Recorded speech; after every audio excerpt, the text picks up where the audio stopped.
We've been counting the number of nests along this transect. Yes. And what have we found? So we estimate around 600 to 700 orang-utan still living in these concession areas.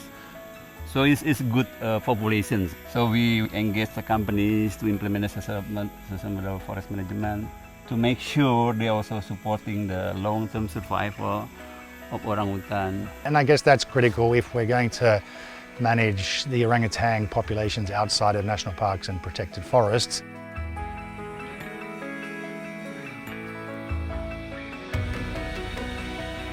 We really recognise that sometimes the private sector is the problem, but a lot of the times it can be the solution as well.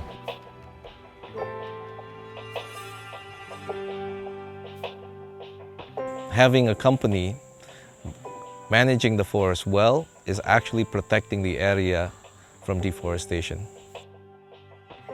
We have to commit for the biodiversity and social aspect, and especially for orangutan. Now we are in a nursery location PT Suka Jaya Makmur. So we collaboration with WWF, develop the fruit trees to guarantee and to make comfortable for the orangutan. They take out maybe 8 to 10 trees per hectare, which is quite small number of trees, which allows that there is still enough coverage and still enough fruit trees in the habitat to sustain the orangutans.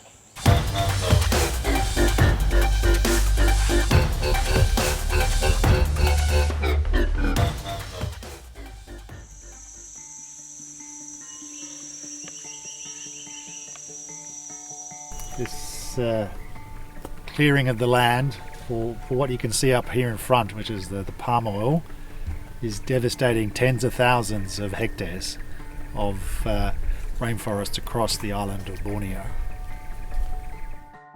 For this concession, as you see that the area that they are developing is quite nearby. There are around more than 700 employees here. Sometimes they can pay more than us, and sometimes perhaps some rather difficult to find employee also in our company.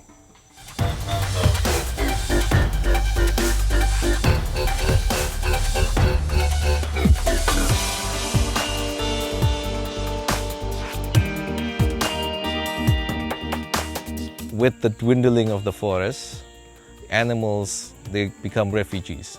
They come from the palm oil concessions, they come from areas where it's deforested, they come to good forests like this. So actually I am quite suspicious that actually the biodiversity here is very high, is because they're refugees from other places coming in.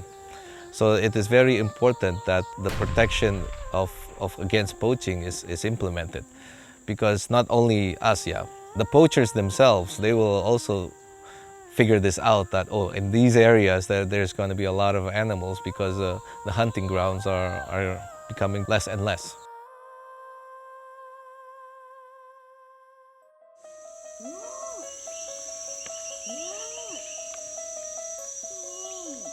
We will control together with the community to make sure that the population of orangutan and other biodiversity also safe.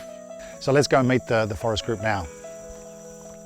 This group is made up of local representatives from the 4 villages, and their job is to help monitor fires, anti-poaching measures, and will increasingly through this project help on orangutan monitoring.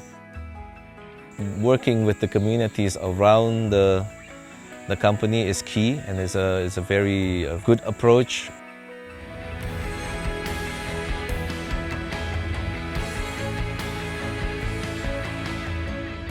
In these forests, there were around 1,500 orangutans. And I think this comes to one of the challenges of conservation in Indonesia. How do we protect species like orangutan, or the gibbons, or the hornbills that live in these rainforests, but also provide for the development of local communities as well? I think it's very important that we continue our work here. It is probably one of the last stand of forests that is in good management in this area. If we recognise that economic activity needs to be happening in these areas, people need to be making money, if we can get companies to be doing that in a way that is compatible with the environment, that can be a really powerful thing.